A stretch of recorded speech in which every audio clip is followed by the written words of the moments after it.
Olá, bom dia, eu sou o António Tadei e este é o Futebol de Verdade, edição de quarta-feira, dia 14 de agosto de 2019. Hoje temos, tal como expliquei, a agenda muito cheia, vou ter que ser rápido a passar pelos assuntos, porque são muitos, mas já sabe também, vão deixando as vossas perguntas na caixa de comentários, porque no final de tudo aquilo que vou falar hoje, ainda vou responder a uma das perguntas que forem deixando por aqui, uma pergunta que vai ser escolhida pela equipa que está a apoiar-me na realização deste Futebol de Verdade de hoje. Vamos falar de Porto, vamos falar também de Benfica, de Sporting, de Vitória, enfim, de todos os clubes portugueses que podem vir a ser apanhados pela questão do ranking da UEFA e, no fim, ainda um bocadinho também a propósito de mercado e de uma polémica recente que surgiu e à qual eu gostava de juntar a minha voz, que é a que tem a ver com os jogos à segunda-feira. Já há 2 clubes a questionar esta questão e eu acho que com toda a razão. Mas pronto, Porto primeiro que tudo, e a derrota de ontem do Porto frente ao Krasnodar em casa, 3-2, podia ter sido muito pior em termos de resultado, como é evidente. Ao intervalo o Porto estava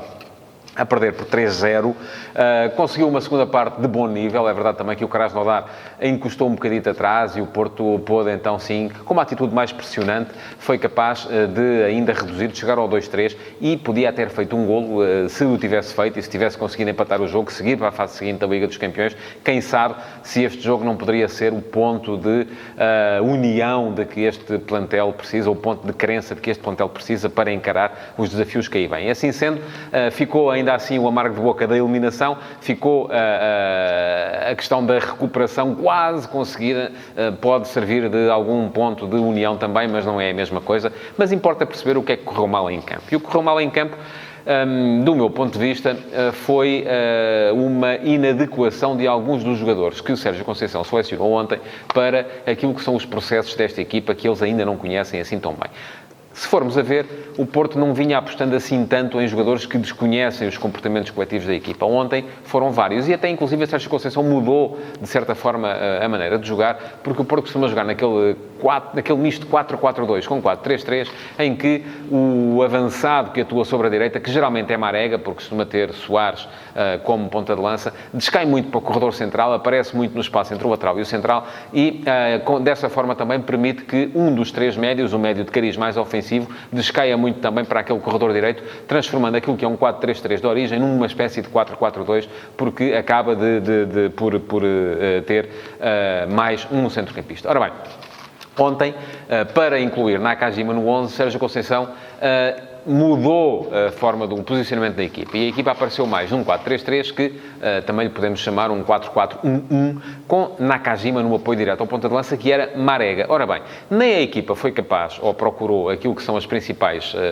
armas de Marega, e é sobretudo o ataque à profundidade. Viu-se várias vezes Marega a solicitar a bola nas costas da defesa, mas ela a não entrar no momento e na altura em que tinha que entrar. Nem depois, do ponto de vista defensivo, alguns jogadores novos que ali estavam foram capazes de cumprir com aquilo que é o modelo de pressão preconizado por Sérgio Conceição. E há erros individuais, mas também coletivos, de posicionamento nos 3 golos do Krasnodar, com que o Krasnodar chegou ao intervalo a ganhar por 3-0. Se formos a ver, primeiro golo, pontapé de canto, o Porto a defender um misto zona-homem, mas numa situação de inferioridade numérica dentro da área, como é que é possível? Ou dentro da área, não, mas na zona em que a bola acabou por cair, fruto do desvio no primeiro posto, que é sempre um fator de destabilização, e marcando depois a tomar uma má opção, que foi tentar ir para junto à marca de penalti, deixando Vilhena sozinho na zona do segundo posto, e o holandês só teve que encostar para fazer o golo. Segundo golo, canto a favor do Porto.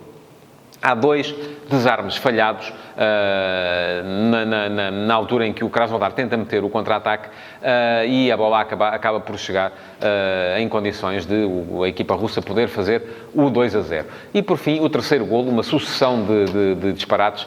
Primeiro, com Alex Telles a ficar no chão, a deixar a defesa descomposta do lado esquerdo. Teve que ser Luís Dias a ir fazer o papel de defesa esquerda improvisado. Depois, com Sarabia, Saravia, aliás, assim é que é, a não pressionar devidamente o homem que tinha a bola, dando-lhe todo o tempo, todo o espaço do mundo para que ele pudesse meter a bola à frente de Xapi, e Xapi a chegar a aproveitar também aquilo que é um comportamento defensivo deficiente de Luís Dias, que não é defesa esquerdo, estava apenas a fazer aquela posição em virtude de Alex Telles ter ficado contundido no chão. Ora bem, foram demasiadas asneiras que o Krasnodar também aproveitou de forma absolutamente implacável. Fez 3 golos em 3 ocasiões e tornou o jogo muito complicado para o Porto.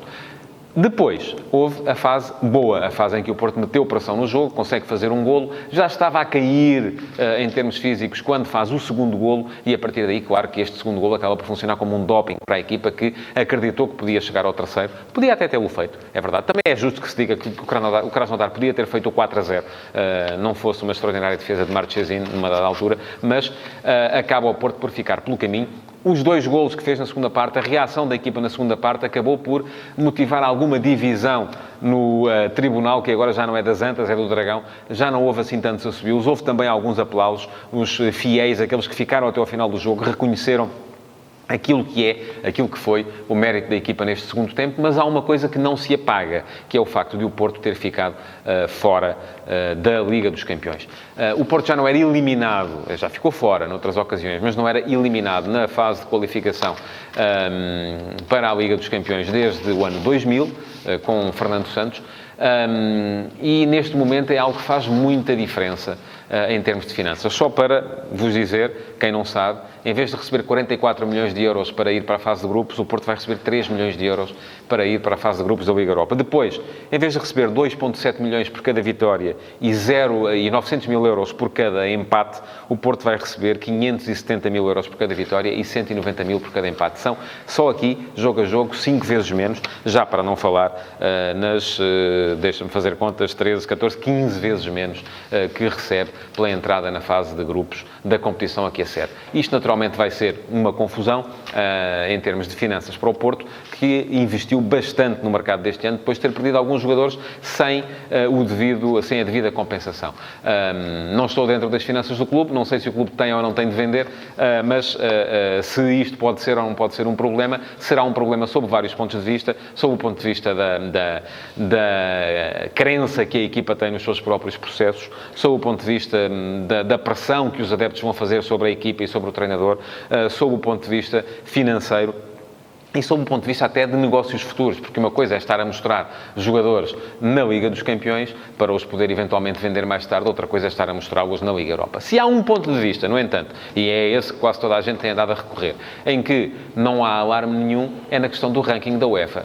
Meus amigos, o ranking da UEFA é uma coisa que está tão mal feita, que neste caso a derrota do Porto beneficia Portugal e prejudica a Rússia. Sim, a Rússia que está acima de nós no ranking e que subiu para o sexto lugar, que era o lugar de Portugal, precisamente porque Portugal andava a meter demasiadas equipas na Liga dos Campeões. A questão é muito simples, é que 1 ponto na Liga dos Campeões, 3 pontos na Liga dos Campeões, vale o mesmo em termos de ranking do que 1 ponto ou 3 pontos na Liga Europa. E ninguém tem dúvidas de 2 coisas. De 3 coisas, perdão. Primeira, que o Porto vai ter muito mais facilidade para pontuar na Liga Europa do que terá na Liga dos Campeões. Os adversários são mais fracos. Segunda, que o Krasnodar, em contrapartida, se lá chegar, porque ainda vamos ver, o Krasnodar ainda tem que se bater com o Olympiacos, vai ter muito mais dificuldade em pontuar na Liga dos Campeões do que teria na Liga Europa. E terceira e última também, que passando o Benfica do pote 3 para o pote 2, por ausência do Porto, o próprio Benfica também terá mais facilidade em pontuar na Liga dos Campeões do que teria se o Futebol Clube do Porto lá estivesse. Portanto, a questão que se coloca aqui é que, não perdendo Portugal equipas, e importante é que o Vitória Sport Clube e o Sporting Clube Braga continuem o seu percurso para que Portugal possa ter 5 equipas, mesmo que seja uma na Liga dos Campeões, 4 na Liga Europa, as contas que se fazem é total de pontos a dividir pelo total de clubes. E isso, enfim, acaba por ser melhor até para Portugal, sendo pior sob uma data de pontos de vista. É verdade, não estou aqui a dizer que é bom que o Porto tenha perdido, é péssimo, claro, mas se há coisa para a qual não é mau, é para o ranking de Portugal até pode vir a ser favorecido por esta questão. E a UEFA tem que acordar para isto, porque de facto eu já ando a falar disto há uns anos, não faz nenhum sentido a forma como este ranking é estabelecido, porque prejudica sempre os países que metem mais equipas na Liga dos Campeões, e foi por isso que Portugal perdeu o 6º lugar para a Rússia, quando ninguém tem dúvidas, apesar do resultado de ontem, de que, regra geral, as equipas portuguesas são superiores às equipas russas quando se confrontam. Bom, vamos entrar naquilo que é o resto da atualidade. Hoje joga o Vitória Sport Clube e deu um jeitão ao Vitória o adiamento do jogo com o Rio Ave. O Vitória pode assim... imagina que tinham jogado também no fim de semana, tinham que jogar hoje outra vez, iam jogar outra vez no fim de semana, já vinham com um jogo da Taça da Liga, que não faz muito sentido que uma equipa que está nas competições europeias e que está a jogar a fase de qualificação das competições europeias, aliás, não faz nenhum sentido, para dizer a verdade, tenha que jogar esta fase da Taça Taça da Liga também, são demasiados jogos, mas não tendo jogado no fim de semana com o Rio Ave, por causa das questões de segurança no estádio, acabou o Vitória por ter aqui mais uma folgazita e acaba também Ivo Vieira por poder apostar mais uma vez naquele que é cada vez mais o seu 11 base. Se formos a ver, Ivo Vieira só está a mudar os laterais. Os outros jogadores, tanto os centrais como o meio-campo, que já estabilizou em torno de Al-Musrati, de PP e de José Famoá, como o ataque depois com Rochinha, com Davidson e com Alexandre Guedes, tem estado absolutamente estável e isto permite que o Vitória esteja já neste momento com um 11 base rotinado e com um 11 base que pode entrar no campeonato de outra forma, de uma forma mais forte. Não espero surpresas deste jogo do Vitória contra o Ventspils, tal como não espero do jogo que o Sporting Clube Braga vai fazer amanhã com o Brondby. Acho que tanto um como o outro vão estar na fase seguinte. Aí é que as coisas poderão vir a complicar-se, mas sobre isso falaremos lá mais à frente. E bom, mais uma questão que tem a ver com o mercado e que tem a ver com o facto do Sporting não ter conseguido vender Bruno Fernandes hoje os jornais noticiam uma proposta que terá surgido do Rennes por Rafinha e que o Sporting a terá recusado. Fez muito bem do meu ponto de vista. Rafinha é daqueles jogadores que ainda está em fase ascendente no plantel do Sporting. Vendê-lo agora seria, do meu ponto de vista, também um erro. Agora, podem dizer-me assim, mas o Sporting precisa de vender. O que é que deve fazer? Deve ceder? Deve vender Bruno Fernandes por um valor abaixo daquele que tinha estipulado? Não, de forma alguma. Deve olhar para o seu plantel e ver quem são os jogadores que mais facilmente pode substituir, que não são jogadores que possam vir a valer valores extraordinários no mercado futuro, ou que já não estejam com grande margem de evolução, e esses sim pode até aceitar vendê-los para mercados mais periféricos. E aqui estou a falar de jogadores que possam vir a ter valor de mercado, que fazem falta à equipa, claro que fazem, porque se não fizessem não teriam valor de mercado, mas que poderão eventualmente ser substituíveis. E estou a pensar em jogadores como a Cunha, até eventualmente como Bas Dost.